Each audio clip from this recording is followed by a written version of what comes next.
Hello, White Sox fans, and welcome to another edition of the FutureSox podcast. My name is Ian Eskridge. Joining me this evening is James Fox. How are you, James? I'm good, man. What's going on? Just enjoying being able to watch baseball. That's pretty much about all I got to say about that. How are you doing? Spring training baseball. I'm fine. Oh, we got one right off the bat. Please sign Verdugo. Oh boy. To do what Your exactly? thoughts? Yeah, to do what? I wonder how much. I um, wonder how much money he wants. I'm kind of surprised he's not signed. I'm kind of surprised as well, but then when you see him starting fights from the dugout all the time, are you really that shocked? I guess. Yeah, I mean, Seems like guys like that kind of weed themselves out like every couple of years. Like one guy that does that just kind of disappears. yeah, I'm like it's like remember Obi Rasmus, Yes. like these guys that just they were like prospects and they were like these kind of fiery dudes and then they're not good anymore and then it was bad and then it was just done. Yeah, I'm a little surprised he's not in a camp. My guess is he's asking for too much money. Yep. So Josh Nathan Strong says, anyone in college ranks catching your eye already? Yeah. Yeah, I think the top of the class is been a little bit underwhelming, but there's been guys that have kind of, like moved up in the order. Like we've talked about that Ava Arquette of Oregon State and Merrick Houston, Wake Forest. Obviously we don't always trust the numbers at Wake Forest, but he's a plus shortstop at least. Yeah, there's some names. High school class is good too. College seemingly makes more sense at 10, but we'll have a bunch of draft shows coming. So I kind of want to know the background on this. I didn't see anything about this. Chris Proctor mentions, did you see the Mariners broadcast was blaming the White Sox for the Mariners not making the playoffs? I did not. That's interesting. Yeah, I don't know. I have to know because it can't be Perlander Baroa. I mean, is it Oh, the is trade? it Gregory oh, is it Santos being injured? no, do you think it's because the White Sox lost all the games to the AL Central and all those teams made it instead of the Mariners, who don't have any Okay, that's offense? fair. Crimea River Mariners, go buy some bats. Yeah, exactly. Go spend some money. So it is top 30 time of year for FutureSox right now, and we just released the top 30 just miss list today. So do you have any overall arching thoughts before we get into some of the personnel that is on this list? I mean, it's better than the last couple we did. It's a little bit deeper than we've seen in a while. I mean, there's obviously guys that have like fallen off the list, but then there's also guys who, obviously some of us had on our personal 30s, which will come out next week. I mean, prospects, and we didn't put them in order. We just went alphabetical, but I mean, like prospects 31 through 40 theoretically could be at the back end of the 30. I mean, the guys are all pretty similar. I mean, guys like Tyler Schweitzer, who have been on the list before, Ronnie Hernandez, it's a young 19-year-old catcher, has been on the list before. I think there's buckets of players, obviously. I think there's a few relievers who, we might see in the big leagues. So yeah, I always kind of like writing that one, and I will say whittling it. Sometimes it's hard to find 20 names. This time it was like I left some people off that I could have put on. Yeah. And to echo Joshua Nathan Strong that this is the best that this list has ever been, I can't disagree. It's like there's actually talent in the system now, and it's some people disagree that maybe it's not in the top 5, possibly. But to me, it definitely looks like the depth is so, at least 100% better than it has been pretty much ever.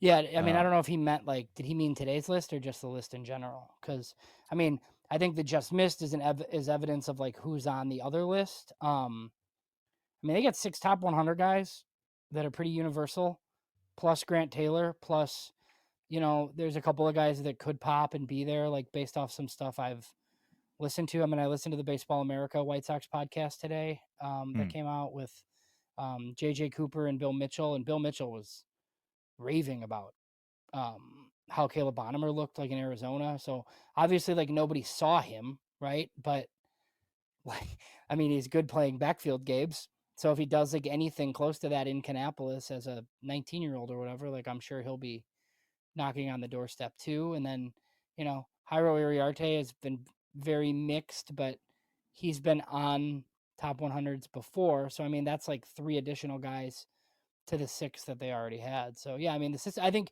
people have kind of scoffed at like thinking the system's like not good, but I mean, it's pretty much top 5 everywhere other than Keith Law. Um, and if you're listening to this in podcast form on Tuesday, the top 30 at Baseball America should be out. It's out tomorrow. So I've been waiting for that. I did not know that that episode dropped. Had I known, I would have listened to it already. yeah, well, so they dropped the AL East top 30s, or one of them. Maybe it was the West. I don't know. They dropped the East, I think, today. The Central divisions are tomorrow, so that's out. Hmm.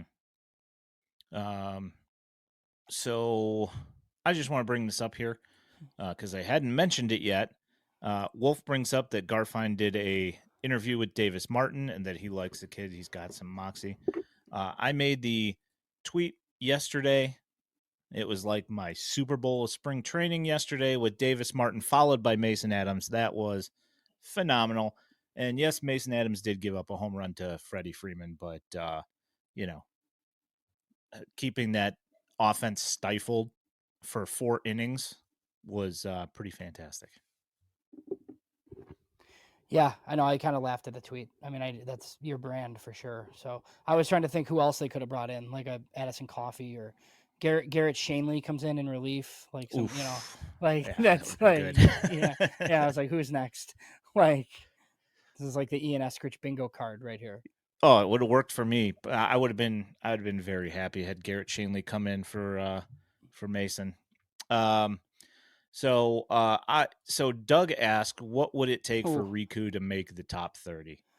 uh, getting rid of about 15 guys off the list, probably. I don't know. I mean, the hard part about Riku is he's like more fun than he is like an actual prospect, just because like I don't know that he can play anywhere defensively. And if it's left field, it's really unorthodox. It's like poor man's Stephen Kwan kind of. So while he's cool and I hope we see him in the big leagues because he's like really awesome and fun to watch, it's just not the type of profile that like cracks lists in a good system. Just as a little bit of a teaser, I'm a lot less militant with these top 30 lists than most people. And I put 2 names on the end of my list that are not on. Well, I mean, Riku's there, but the other guy that I put there, he's not on any other list. But the way that I look at these lists a lot of the times, I kind of just want to put people's names out there that I think that there might be something there. And that's not necessarily that I think that they're better than some of the guys that I didn't put on there. Uh, but just having their name out there, I think is important. But do you? So I told you that I took all of the names that we had on our just miss list, and I kind of grouped them together. And I tried to do it in somewhat of a logical way here. So what I'm going to do is I'm going to start off with 3 of the guys that, well, 2 of the 3 guys that you mentioned on the tweet that you put out about the just miss list. Eric Adler, Perlander Baroa, and Addison Coffee.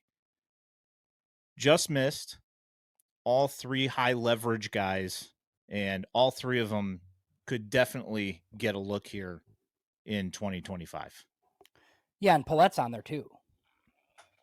Like Paulette I was got him just grouped with somebody else, though. okay, yeah. So yeah, I mean all 3 of them. I think what Adler probably goes back to Double A, but I mean Coffee will definitely be in Triple, and Baroa would have been in the big leagues like without his injury. So I also think like in a system as deep as the White Sox is right now, it's tough to put like relievers on the list. I do think Paulette will be on at other places. I mean, the way we do the list is there's 6 of us that do it. We count up the prospect points, And then I pretty much stick with that unless there's something that I feel is like really egregious. And then we kind of have a discussion and shift some guys around. But yeah, they just, I mean, you add 4 guys in the Boston trade this offseason plus a Rule 5 guy. I mean, 5 people have to come off because they didn't really get rid of anyone. So, it just kind of is the way that it is. But yeah, I mean, those guys, I think we could see, I mean, Coffee whenever. I don't know what much he has to prove, um, obviously. And then Adler is right on the cusp too. He'll probably be in Double A, but there's nothing stopping them from bringing him up straight from there. Addison Coffee, great tattoos, wonderful shoe game, nice changeup. I like him a lot. So the second group of guys that I had are guys that have both been starters at one point and have been in the system for a little while, and that's Peyton Paulette and Tanner McDougal. Your thoughts on those two? Yeah, so I think Tanner probably stays in the rotation to start, maybe, but I think we've both been pretty open about the fact that I think he could be an absolute monster reliever if they decided to do that. I mean, he's still really young as the high school guy. I'm sure he still wants to start. But look, man, you start looking at the rest of the system. Like if this goes the way the White Sox want it to, he's either going to get moved for something to somebody that thinks he can start, or he's probably going to move to relief at some point. And it's not just like, oh yeah, he could be decent in relief. Like I think he could be like a powerhouse in relief. So yeah, he's like right on the cusp there. He's a guy that Keith Law like mentioned this summer still. I think he had But him 15th. yeah, something like that. Because you look at the stats and it's like not great, but his stuff is still like really, really good. Yeah, you look at the spin rates on his curveball and his fastball and everything's analytic darling. As he was talked about when he first was drafted, is that he was the analytic darling of When he's the still like White 21 or Sox something draft. crazy. Yeah, still Yeah. very young. So, and then obviously Paulette, you know, once he got moved into the bullpen this past season, is unhittable. So the question comes this year is, does he immediately go into the bullpen to start off the year, or are they going to try and bring him back to that starting role? And I don't have an answer for that yet. No, I think he's the closer at Birmingham. I don't think there's any reason to. I just some of the issues that he had, like he really took to the relief role. I think he's a little bit more advanced because of how many innings he threw. I just don't know why you'd bother with it at this point. I mean, I guess you could say like, oh, he was a second round pick. You'd like to have him start as much as possible, but I mean, even if he's a setup guy, it's a pretty successful pick if you look at the White Sox history of second rounders. Yeah, for sure. So the next group of three guys that I have, one that you mentioned already, and Tyler Schweitzer, but Seth Keener and Riley Gowans, 3 starters in the system. Both Schweitzer and Gowans both ended up in Double A to end the year last year. Were members of the Barons championship team, and Keener, who was in Winston Salem, also had very good year. Yeah. But we wonder about the projectability there, and that's kind of been one of those things with Keener that we're kind of wondering about. Your thoughts on those three? I think Keener's another guy where, scouts really thought he could start. I think like he's another. I think Keener's a John Stott guy. I think. I don't remember, but yeah, I mean the White Sox thought they saw him at Wake Forest pitch in relief. They thought that he could start. He's another guy where I think if they just decide to put him back in the bullpen, like his stuff's really going to play up too, fastball slider, and then he's a potential member of your next like pretty good bullpen. I mean, he might start at Winston this year and stay in the rotation like just because, but there's definitely like bullpen utility. And then I think Gowans is interesting because he's like super unheralded. He's a local guy from Libertyville, pitched well at Illinois, was a late round pick. They got him as a throw in the Bummer trade. And he just did nothing but perform. He was good like all year. In a starter's role, he's just a big workhorse. I find it pretty crazy that they managed to get Riley Gowans as just kind of like Yeah, the he's just a toss in ninth rounder, like, whatever.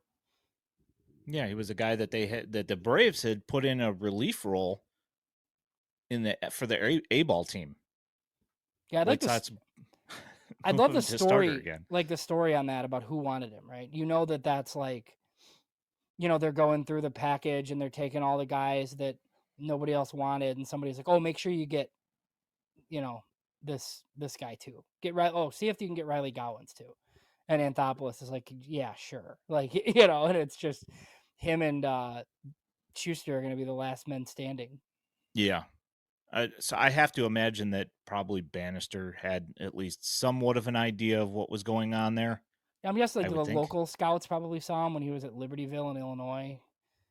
Love to ask. Maybe I'll ask JJ Lally and see what I can get.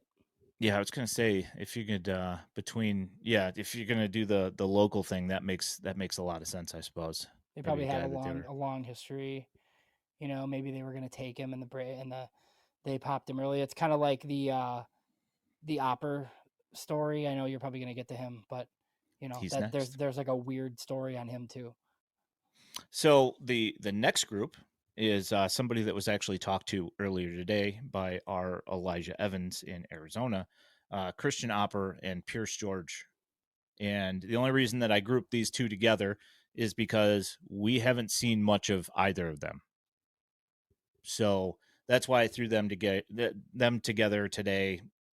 What do you think? When are we going to start to see Christian Opper, show up somewhere? Yeah, I mean, I'm hoping he's in the Kannapolis rotation because I don't really know what else he has to prove in Arizona. He was like really super raw. He was a Wisconsin prep kid, former basketball player.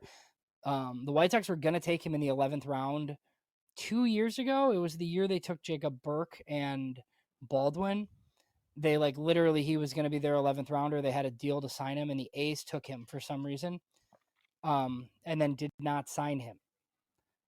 So he had to go to Florida Golf, some whatever community college for a year, and then the White Sox took him the following year in round 5, and paid him like $550K. So a real bonus. He's just a big athletic lefty with really good stuff. He doesn't throw a ton of strikes, but the stuff's really good. I'm curious to see whether he goes to Arizona to repeat that or whether he's in the Kannapolis rotation.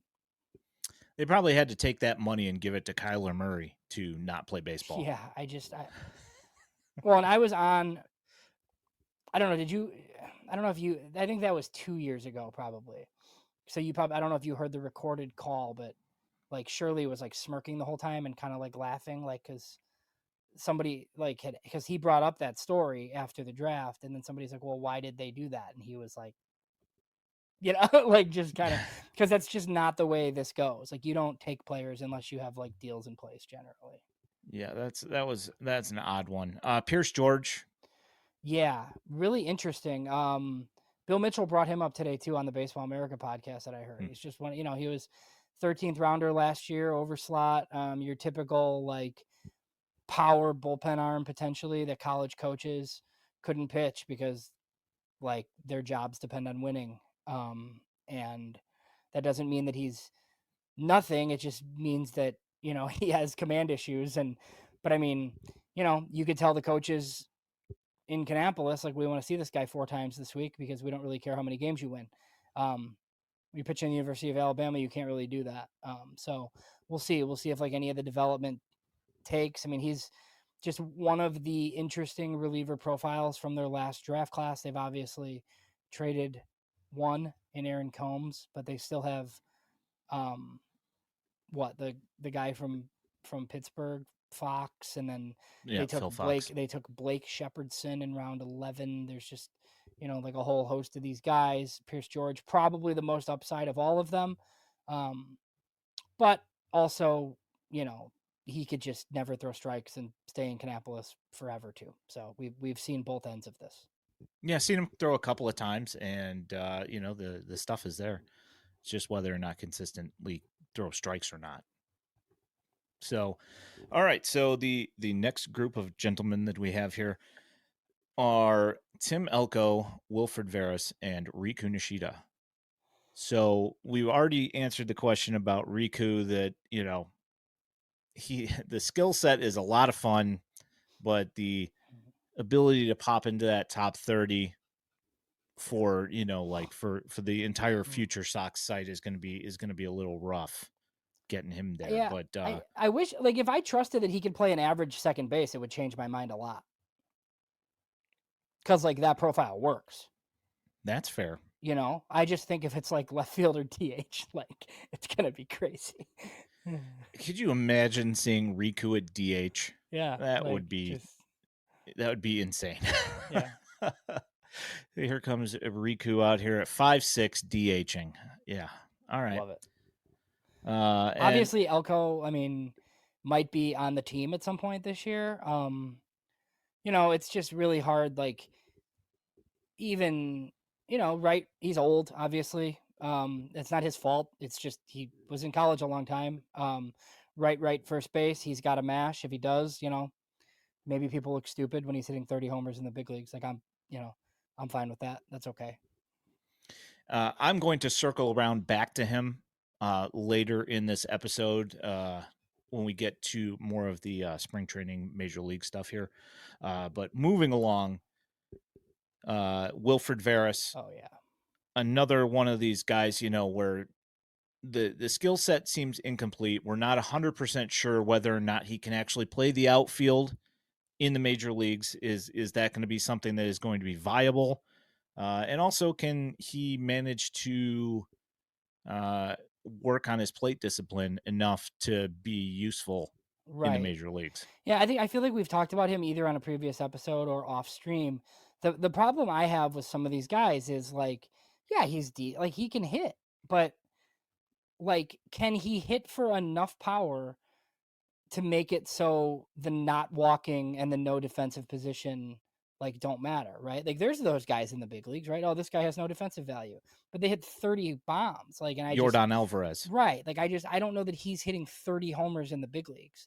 And if it's 14 homers, like it's just not going to work if there's not much defensive utility and a ton of strikeouts. But yeah, I mean Wilfred, I mean I hope to see him playing in Charlotte because I think he'll mash there, and then we'll kind of see what it looks like. But yeah, he's another one of these guys that just kind of got squeezed because the system got pretty good in a hurry.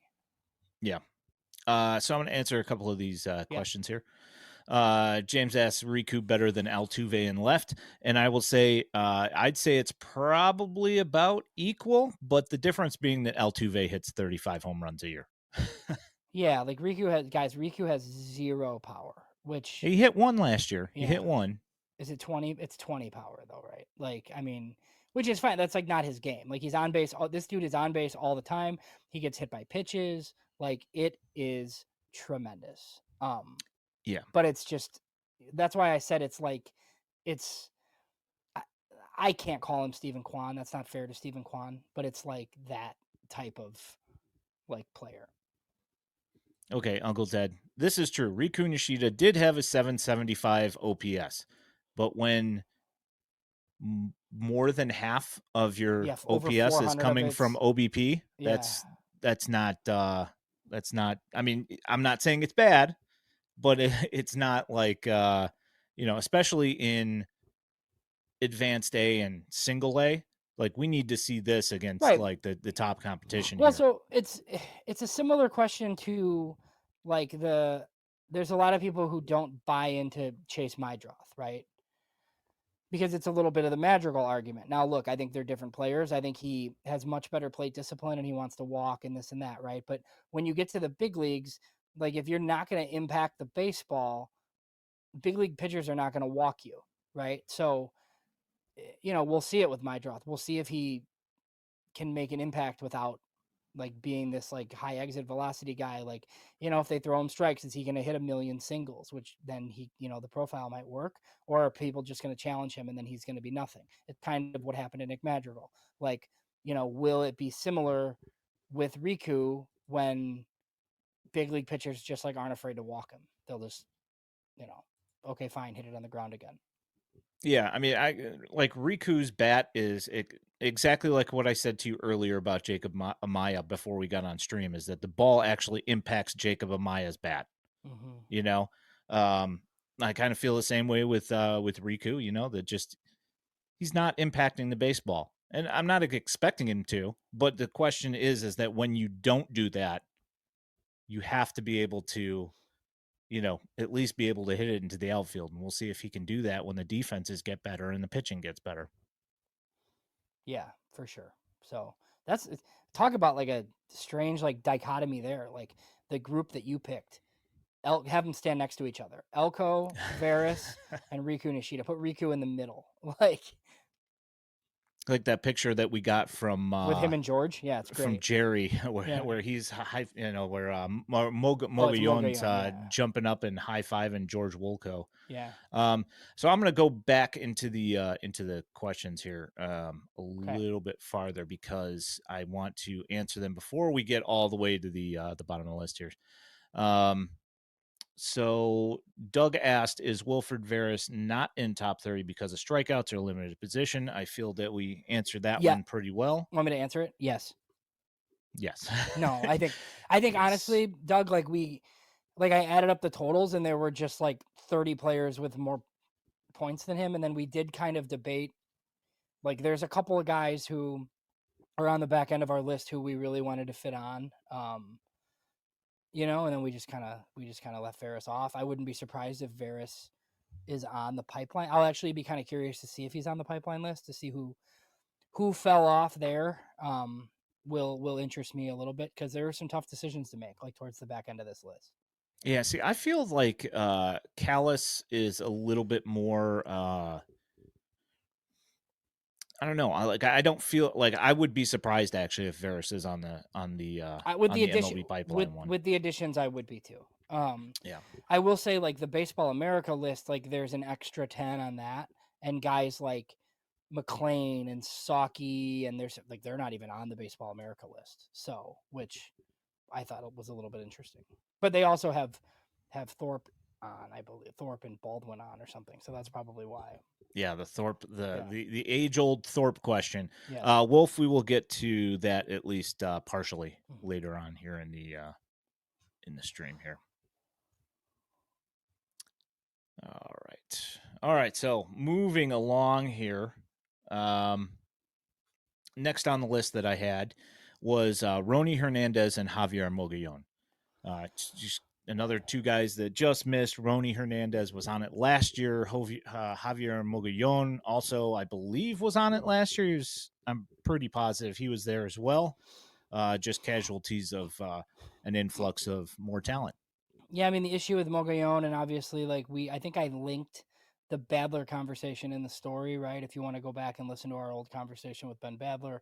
I mean, Mogollon's got a ton of power, like out of a little bat. Like speaking of second baseman, right, or a little body, whatever, might be a big bat. I don't know, but I mean, 40% plus K rate, like in Arizona, is just not going to work, regardless of what the rest is, right? Like it's a lot of extra base hits, it's a lot of walks, but I think it was 46% K rate in Arizona. And he doesn't have a ton of defensive value either. So, I think definitely a prospect, a guy to keep an eye on, but just not top 30 in this system.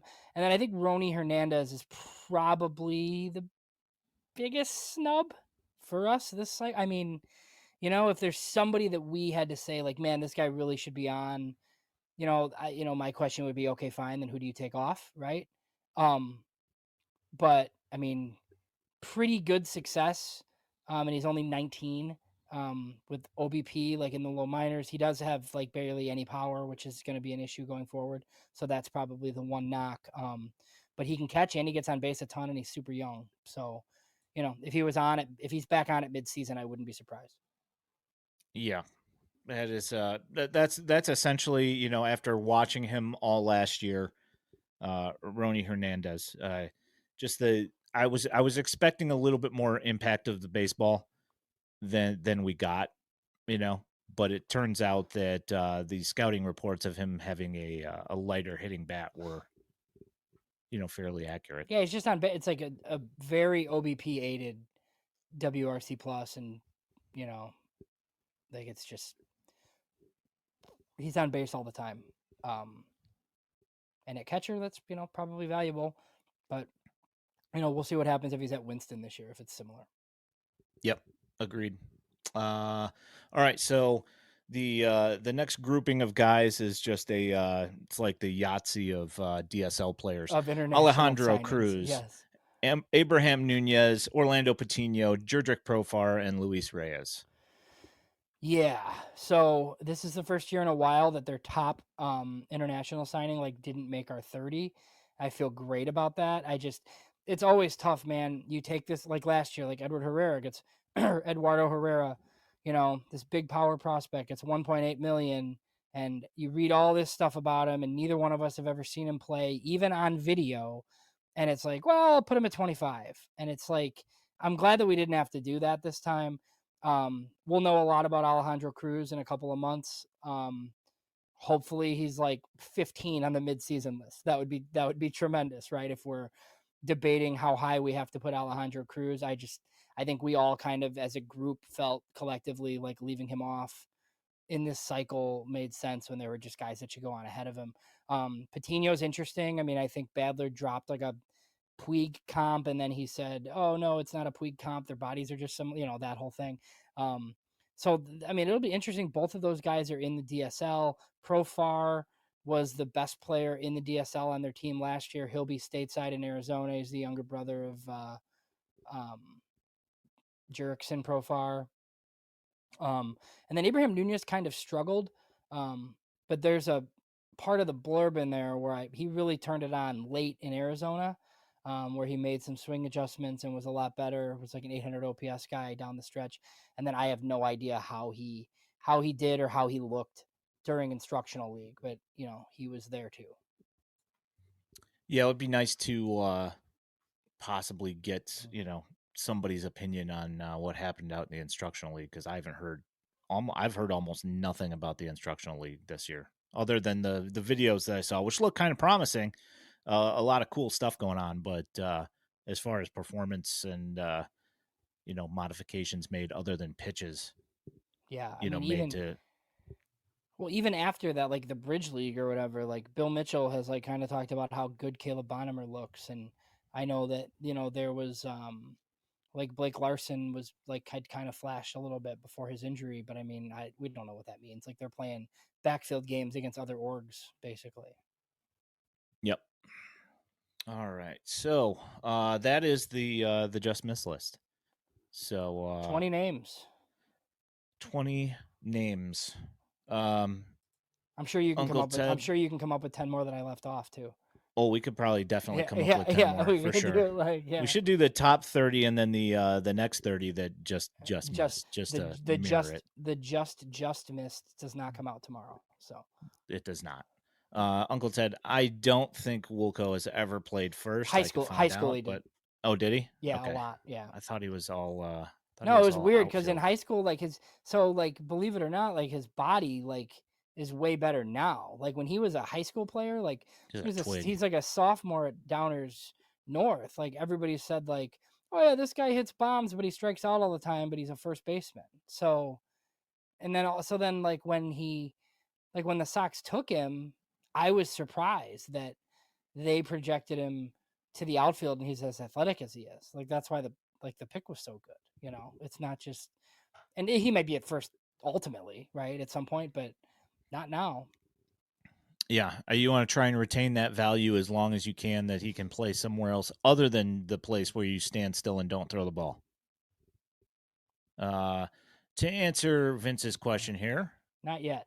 we have not released our top 30 yet, but we have released the just missed, which is on FutureSox.net. So if you are Yeah. looking for scouting reports on the guys that are not going to end up on the top 30, but are still actually worth talking about, guys. That's the wonderful thing about the system and having depth is that we get to talk about a lot of people and not just five guys. Burgers. Yeah. And we don't have to mention Joey Gallo at all. That's for Oh. our fellas on Wednesday can do that instead. No, so Shout out to Danny. yeah, so like full disclosure, tomorrow 16 through 30 comes out. I'd like to publish the entire list for Patreon subscribers, but WordPress is kind of giving me some issues, so I got to figure that out after the stream. Yep. So Max has a good question, which I've actually been thinking about as well, which is when are Schultz and Hagen Smith Ooh, pitching again? I I thought they haven't said seen. Wednesday. I think it's Wednesday. Is it okay? I believe so. Merkin or somebody had a tweet about it, and then Mike. I think there's roster cuts coming either tomorrow or Wednesday as well. DVS intimated that, so it won't be them obviously, but there's going to be some cuts to minor league camp coming here shortly. Yep. Uh, answering. I'm gonna move to White Sox spring training here and some of the results, and then we're gonna start. We're gonna go through a few topics here about things that have kind of been developing over the last couple of. Well, actually, I guess the last 2 weeks. Um, Jamie asks if Baldwin does he make the big league club out of spring training. I mean, obviously, I think it's still too early to tell. I mean, obviously, there's injuries, and I mean, to be honest, he really hasn't gotten that many at bats comparatively to some of these other guys. Which I kind of have to imagine the guys who have been getting a lot of at bats are the guys who are really on the bubble and are, you know, first ones to go, like a Jacob Amaya and Tristan Gray and guys like that they don't have really any ties to per se. Yeah, those will be the. I mean, like a guy like Lenin Sosa is going to be in camp the whole time. Like when you see them trying to play him at first, like they're trying to find like a way to keep some of these guys. Like they're moving them around. Like Mydroth played some shortstop today because I don't know if you guys have noticed, but they don't have anybody to play at shortstop right now. Like if you asked me who the opening day shortstop was, I don't know. It's like the throw my hands up gif, right? Like it's just, no clue. Like like I don't know. So yeah, those are probably the types of guys like Oscar Colas. Like is he gonna go back to Miami? Like we don't need to see him. Like there's just certain guys who obviously are not going to be on this team. I think what Maton homered the other day, right? He might be done. So we'll see. And maybe a lot of pitching too. Yeah, I'm up for seeing all of the pitchers and seeing what Yeah. see what they're bringing out there. I mean the issue comes with it being spring training and guys only pitching Mm. maximum one time through the order most of the time, other than Jairo Iriarte, who, as far as I didn't count how many batters he faced today, but it felt like he went through a full game today with Yeah. how many pitches he was throwing.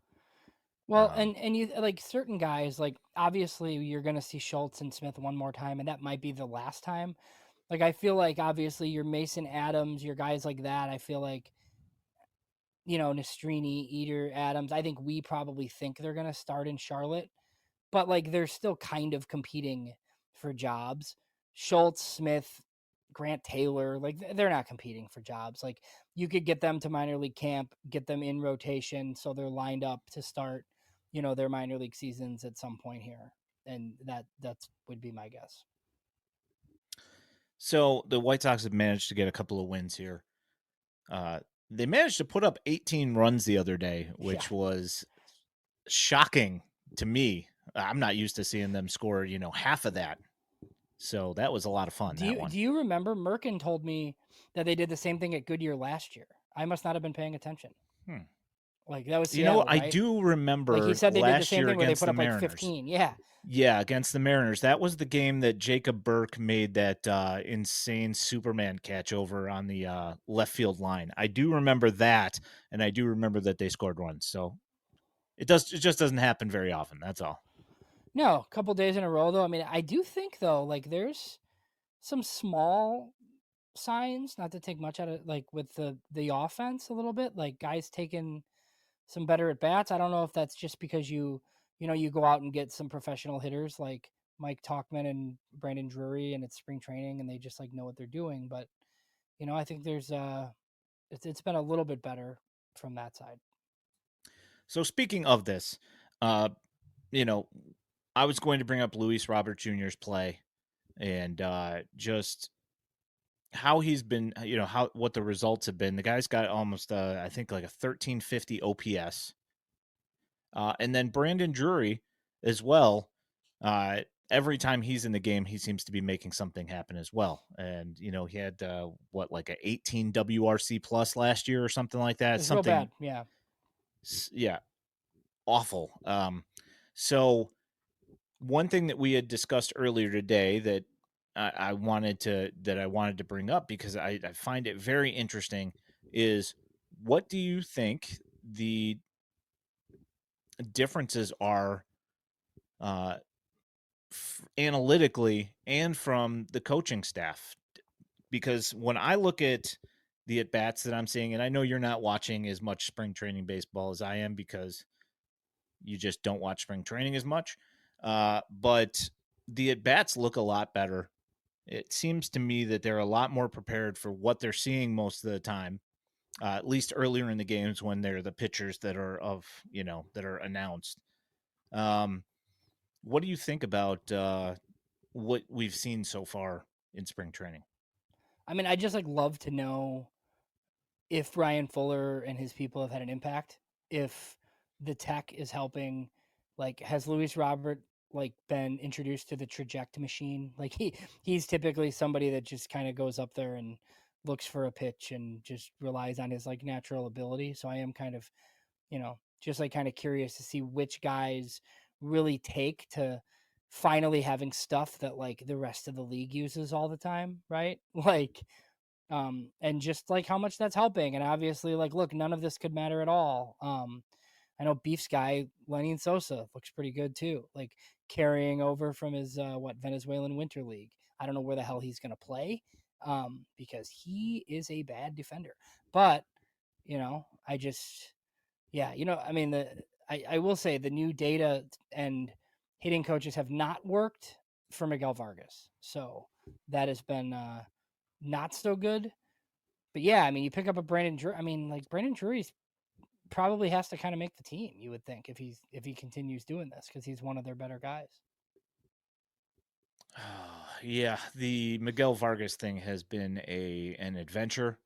I was expecting, with the 20 extra pounds of beans and cheese or whatever, I was expecting a little bit more from him, and just it's not so far. Nothing's translated at all, and with the fact that he has zero options left, if I'm choosing between him and Lenine Sosa, if I'm keeping a guy without options, to me, Lenny Sosa is a better defender than Miguel Vargas is, from what I've seen. Well, I wonder if Um, like, do you think the injuries open up like the opportunity to just DH him and focus on like, dude, just like see if you can get on base instead of worrying about being terrible at third. So I know they wanted to kind of rotate the DH. I mean, I think their best team right now includes probably like Drury and Rojas playing third. So then you could play some other guys over at second. Um, but if they're committed to Vargas playing third, that's kind of an issue. yeah, and especially since they had already anointed him as the starting third baseman for the team, and then he goes out the very next day and commits an error and, uh, just completely whiffs on another one that's right at him that's credited as a hit that when Noah Schultz was pitching, that Yeah, it's just a problem. it is. Yeah, Vince says, don't you have to keep Vargas for minimally the first half? I don't think you can give up this quick. I agree. Like I don't think they're gonna give up on him because he was like their big addition. I just don't think you can hand him the third base job because he's like not good over there. Yeah, even keeping him on the roster, like it's just a dead spot. And if you don't see any positive feedback from the things that you've been doing to try and improve his game, if you're not seeing any of the returns on that investment of your time, what point is there in keeping him on the roster? Is just my thoughts. Yeah. Yeah, it's one I mean, that's a you know, who's their Gene Watson is their scouting guy. I mean, Gene Watson was a big fan of Vargas. I think he kind of led the charge on that move. That's doesn't look too good so far. Yeah, he said he had him targeted for a few years. So watching that and then seeing the results and then hearing him say that, it makes me kind of wonder. And I was actually thinking this last week, I was like, well, what was Gene Watson looking at? That's my question. A guy that I walked genuinely don't know. a guy that walked a lot and somehow hit bombs in the PCL. Yeah, like that's the I don't know. crazy bit, is that if you can hit, like 25 home runs or whatever it was that he hit in the PCL, you would think that he would at least be able to hit, like one in the Yeah, majors, just one, yeah. just something to show me, hey, the power's in there, like he's just done absolutely nothing. So, Who's the Pirates prospect that they have in camp from the Padres? Cal Mitchell, right? oh, Cal Mitchell, yeah. I think he hit 25 for wherever San Diego Rancho Cucamonga. But their AAA affiliate I think is also PCL, and he hit like 25 bombs last year too. It's just like PCL inflated numbers, man. Yeah, no, I mean, and that's something that we have always talked about is that the PCL, is the numbers out there are always bonkers because most of their parks have like rough equivalent to Charlotte as a park factor. So, people talk about Charlotte being, a bandbox, where just stuff gets hit out all over the place. Well, every park in the PCL is pretty much like that. So you'd Yeah, figure that and it's maybe and it's one. thin air. Yeah. So I'm going to answer this Doug Wirtz question here. Yeah, neither. Both of them Oh, they dropped or both. off. Yeah, yeah, Doug? Yeah, yeah. that So he neither asked one is about on the list. Jacob Burke and Terrell Tatum. Neither one are on the cycle, and we wrote up 50 guys. So Yep, this is comment from Wolf here is pretty good. I just hope Getz is man enough to smoke him. If he can't play, he can't play. Don't force it. And that's something that the old regime used to do is they used to keep guys on for years and years and years and just keep trotting them out there hoping that somehow they were going to magically find something and then they never did and you yeah. just wasted, 3 years. All right, you can't choose death if you had to have somebody at first. Is it Andrew Vaughn or Miguel Vargas? Oh, I mean, Andrew Vaughn. I mean, Yeah, he's shown that he's at least a competent major league player. I mean, granted, he'll go into slumps for a month, but like usually at the end of the year, at least he's league average. I mean, like he's not going to hit you 35 home runs, but then again, is Miguel Vargas going to hit you five? I don't think so. yeah. I don't know in the big leagues. Like I don't know. And they said that he put on weight too, but it was all Beans from and cheese. apparently. Yeah, Um, so we have so one of the things that you had mentioned is with the injuries of maybe this opens up some spots for guys to kind of make it in there. Uh, Today, Austin Slater scratched for a lat. I don't know how serious it is, but this is one of the guys that we had slated for the outfield. So with him being gone, and you got Benintendi with the broken hand, what are we doing in the outfield? That's the question. how many players need to get injured before Chris Getz plays Oscar Colas in the outfield? Like, no. But I I heard mean, he's a first baseman now. yeah. So I mean, does this open a spot for Dominic Fletcher? I mean, Benintendi can talk all he wants about making it back for opening day. I would guess he starts on the IL. Guys that miss spring training suck. Like it's just the way that it goes. Like there's no way that he's just gonna like rush back and be able to play right away and be fine. Um, and then obviously what Austin Slater is probably gonna play against lefties only, and Michael Taylor only hopefully plays in like the eighth and ninth inning. My goodness gracious, is he bad? Um, but yeah, I mean, those are both like, bench secondary type pieces. I don't know what they do. I mean, I think it definitely opens the door for them to not keep five outfielders and go with infielders instead. I think if you had to play Brandon Drury in left field, you could, right? So um, I just think it opens up the door for maybe multiple infielders when you wouldn't like maybe you keep Sosa and Drury and somebody else when you weren't going to be able to do that before. yeah, and Michael A. Taylor. Yeah, I tweeted about him, and I said I don't know what I was expecting, but it definitely wasn't expecting an 80% strikeout Yeah, rate. it just is kind of a waste of time on a bad team. Like I just don't like I understand being scared of like not having a center field defender if like you all of a sudden traded Robert or something, but like if you trade Robert Like just play Dominic Fletcher in center. Like who cares? Like it doesn't matter at that point. Like once you've like traded your best player and you're gonna win 50 games again. I don't really understand the Michael A. Taylor signing.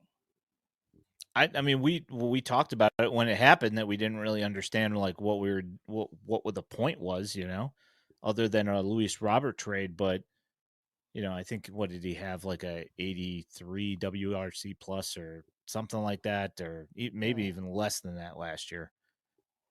Yeah, I So don't even think it was that much. I mean, he was a positive WAR player though because of defense. Like that's what it was. he's That's a what it was. great defensive player. But like on this, like who cares on this team? Like that doesn't Uncle make any Ted says bring up Braden Montgomery, center Braden field. Montgomery center field. So I am curious to see how much center field he plays if he goes straight to Winston with Sammy Zavala there. Yeah, that's and we'll see. I mean, obviously we'll see what the lineup is when we do the Future Sox showdown thing here in a couple of weeks. Find out where they, hopefully find out where they're going to line these guys up more often than not. But I mean, Yeah. might be a feeling out process as well, because I know that Braden Montgomery could play center field, but it seems to me that the place that they have him slotted in for is right field, Yeah. and it's just center field is like in a pinch type thing. So Right. I would think Yeah. that they'd keep Sammy Zavala there, but You would who knows? you would think so, but I mean, you're also gonna have like a Casey Saki. Does he just go play left? Like, do they kind of mix and match it? I don't really know. So there's no spring breakout like roster yet, right? Not that I've seen, no. And they're playing the Rockies. Yes.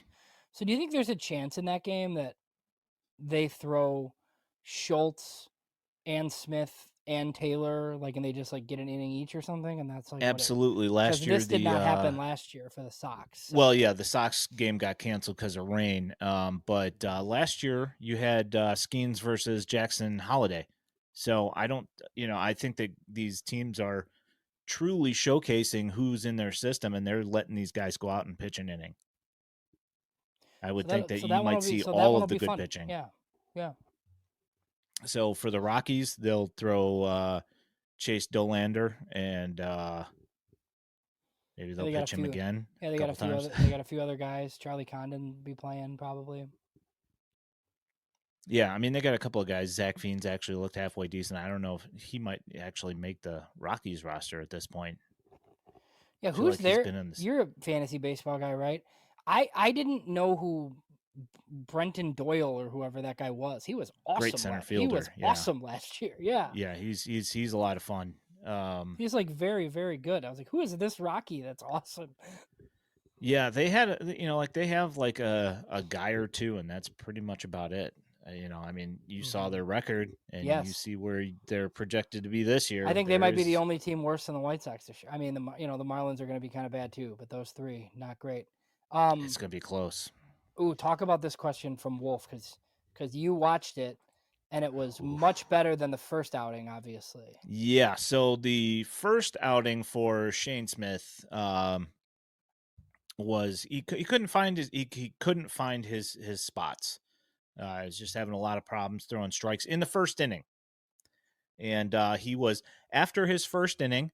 White Sox Twitter, as I talked to, we were Beef Loaf was goofing around on Twitter the other day. The White Sox Twitter already cut him and sent him on his way after his first inning in the first game. I tweeted that he was coming back out for he might come back out for a second inning. Somebody said, "Please, no, we don't need to see him anymore."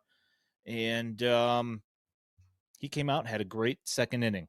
This time he comes out, house on fire, throwing 100 miles an hour, and hitting his spots like he normally does, and it was nice. So So I think everything like I read about him, and obviously like he's your typical like big bodied starter. Stuff will play up in relief. But I didn't know it would play up that much in relief. Like, so I was kind of thinking he'd be like their right handed like swing guy, or like, hey, our starter got bombed. Shane Smith will come in for 3 1/3. But like, should he, or should he be like their setup guy if he's gonna throw 100th like that all the time? Well, I mean, I think that this is kind of one of those things like you wondered about Crochet, right? Is that Yeah, he hated his, how his body felt when he was going out there and warming up and then cooling down and then warming up and cooling down, four times a week. So, um, yeah, I don't, I like personally, if I'm looking at him and, I don't even know what you're talking about. That's something. Um, if he can start, I am always of the opinion, because I know that you need many starters. Have him start for as long as you can until it doesn't make any sense. I would rather have a guy that throws 100 miles an hour as a 3 inning mop up guy than have a setup guy for a team that's going to win 50 games. yeah, and I mean he's going to be on the team just because like number one pick in the Rule 5 draft, they kind of have to keep him. But it's good that it's not going to be like a 7 ERA spring and they keep him just because they kind of like him, where he kind of looks like he's pretty good actually. So, um, you know, Jordan Leisure, there's a note here about him like with a 0, and so Jordan Yep. Leisure like fixed some stuff and was pretty good towards the end of the year last year. So he could definitely be right back in the bullpen mix as well. And then obviously like I've had some people reach out to me who apparently don't listen to our show, um, asking who Grant Taylor is, and I'm like, well, Don't worry about it. I was like, you're probably not going to see him for a while, but Grant Taylor is the next White Sox top 100 prospect. He just as long as he's healthy, um, he's gonna people are gonna know who he is very very soon. Yep. We are apparently setting the bar pretty low. Got to be better than Tukey.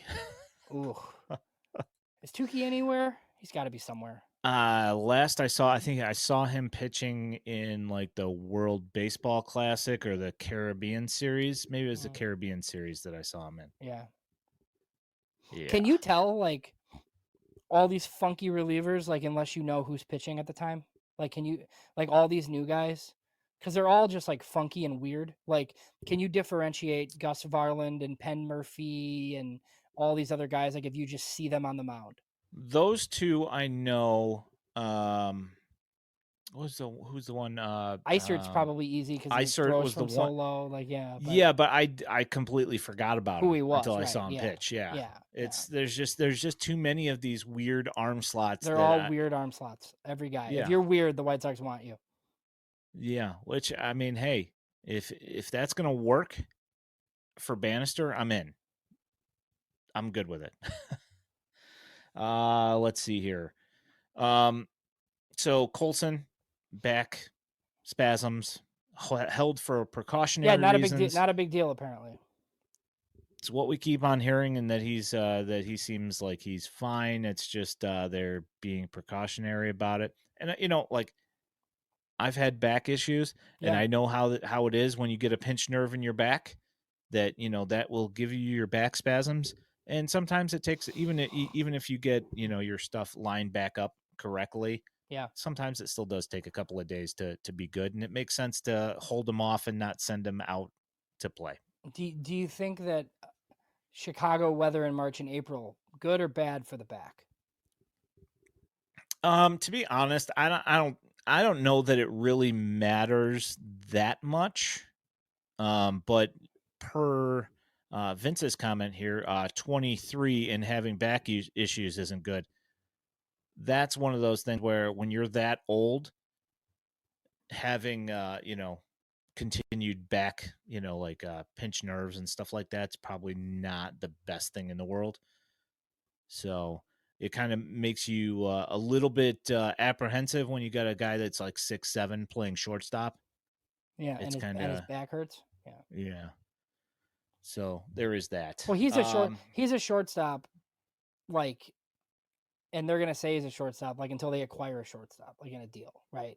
Like, if they trade Luis Robert to Cincinnati tomorrow, and Edwin Arroyo comes back, Colson Montgomery is getting a third base glove. Like, I mean, it's just kind of like the way it goes right now, I feel. Yeah, no, 100%. So I was going to move on to the stuff going on in MLB. Just a quick synopsis of some of these things going on here. As Howard mentions, today the Brewers signed old friend Jose Quintana to a 1-year deal. Yeah. So He that's got Martin Perez money. he did, and we talked about him signing with the Mets, but then the Mets were like, "Yeah, we're not signing any more pitching," and we were like, "Why?" Yeah. So I just wonder how long he's had a $5 million offer on the table from the Brewers. Probably a while. He was seeing if he could get better, and then I don't know that they're like a fringe contender. I think the Brewers. I mean, they always kind of find a way to be in it. I think the Cubs are significantly better, like roster wise, but that doesn't always mean everything. And then I think Cincinnati's pretty interesting with Francona and all those young guys. But like I think he's has he pitched everywhere in that division other than Cincinnati? yeah, I think so, right? Yeah, I think The so. Yeah. Brewers, Cardinals, Yeah. Pirates. yeah, Pirates, yeah, everywhere. Yeah. So Juan says, "What if the White Sox got Connor Norby for Fetty and Trey Sweeney for Kopech?" Well, ifs and buts were candy and I nuts. know, right? We'd all have a Merry Christmas. Yeah. Yeah, I don't know. That'd be Would have been interesting. nice. Well, what are you gonna do? So other things going on. Luis Heel, the defending rookie of the year, strained lat, out for a while. So Yeah. that hurts the In comes Yankees. Marcus Stroman. Yes, and in comes Marcus Stroman, who will absolutely not be a reliever. Giancarlo Stanton apparently got shots in both of his elbows, and he's starting the season on the IL. So that's brutal. And then DJ Pepe LeMahieu is strained his calf the other day, so he's not going to be in the starting lineup for the Yankees for a little bit either. So they're already going through it, and they're not even through 2.5 weeks of spring training yet. Do they have anywhere for Nolan Arenado to play if they went and did that? I mean, who are they going to? I guess, they'll figure it out, right? Yeah. So Because DJ LeMahieu was supposed to be the starting third baseman. So yeah. Well, did you read that thing? Like Nolan Arenado like gave them a list of teams that he would go to, and Houston was on it, and then Houston traded for him, and he's like, you know what, I don't want to go. So he's basically fair stuck enough. on it. So he's basically stuck on a bad Cardinals team now. Eesh. So Submits a list of contenders that already have third baseman. These are the teams I'd go to. Oh, thanks, Nolan. It's not a huge help, buddy. very useful. Well, then Jose Altuve decided to move. So, yeah. Anywho, so Sean Murphy, the Braves catcher, on the IL to start the year with a cracked rib. So they're hurting. I don't know. It's not nothing anyway. And the last one that I have is a divisional opponent, the Tigers. Parker Meadows is dealing with some sort of a nerve issue and isn't going to play, and they have no timeline on his return. Yeah. I think it's the under on the Tigers. I don't even know what the number is, and I'll go under. I think this division can go a bunch of different ways, but the one that I think is the most likely is them in fourth place. I mean, it's entirely possible. I can look at every single team in this division and give you a case for the under for every single one of them. Oh, sure. Yeah, definitely. And for most of them, I could maybe make a case for a push. Like not any of them. Like I look at a couple of them and I'm like, okay, well, maybe I could make a case for the over, but most of them, like, I don't find any of them that compelling other than the fact that they're playing other teams in this division. Can the White Sox go 500 against any of them? Absolutely not. Absolutely not. I mean, maybe 400. Yeah. They were pretty good against Cleveland last year for the first time, like in my life, I feel like. Yeah. Well, yeah, they still. How many did they win against Cleveland? Like four or something? I think I think they were 5-7 or something, 5-8 against Cleveland. Yeah. Yeah.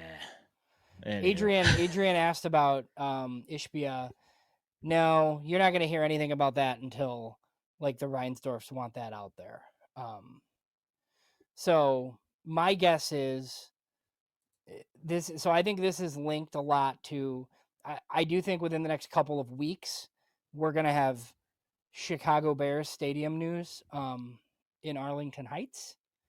And I think once that happens, maybe we get some Ishbia sock stuff. That sounds about right to me. That's kind of exactly how I'm expecting things to go here. Is that the Bears are going to finally, just announce that they've absolutely had it dealing with the city of Chicago, and just be like, Yeah. you know what, it's totally not worth our time. We're going to Arlington Heights. We've To already the got land everything that zoned. we own. Yes. Like, Yeah, that's not a complete nightmare to deal with. I mean, like dealing with the city of Chicago. I don't understand how they think that how they thought that this was going to get done, especially looking at the current landscape down there. Um, to be honest, I think it's going to be difficult for the White Sox as well, without a lot of money, depending on who Ishbia has a lot of money. he does. So that's why I think that he's got a little bit better shot at getting this whole thing done. But we'll see. You got anything else this week, James? We're all right then. Thank you for hanging out, everybody. We appreciate you guys. You have been watching/listening to the Future Sox podcast. If you are listening to this in podcast form, know that you can find us every Sunday night at 8 p.m. on YouTube and the Purple app, except for this week, which is a Monday. But I promise you, we will be going back to Sundays on YouTube and the Purple app. You can also find this podcast along with all of our written content at FutureSox.net. If you are looking for White Sox prospect highlights, you can find them on X at FutureSox, and now also here on our YouTube channel. If you love the content and want to support us here at FutureSox, there's a link to our Patreon in our channel description and at FutureSox.net. You can also toss up a super chat on our YouTube stream. Also, don't forget to like this stream and subscribe with notifications so you know when we're going live, while helping us in the World Wide Web algorithms. My name is Ian Eskridge at Daily White Sox. He is James Fox at JamesFox917. We appreciate all of you. Thanks for listening and commenting in the chat. You guys drive this community, and we appreciate you guys so much. Thanks for hanging out. You guys are the best, and we will talk to you next week. Have a good night.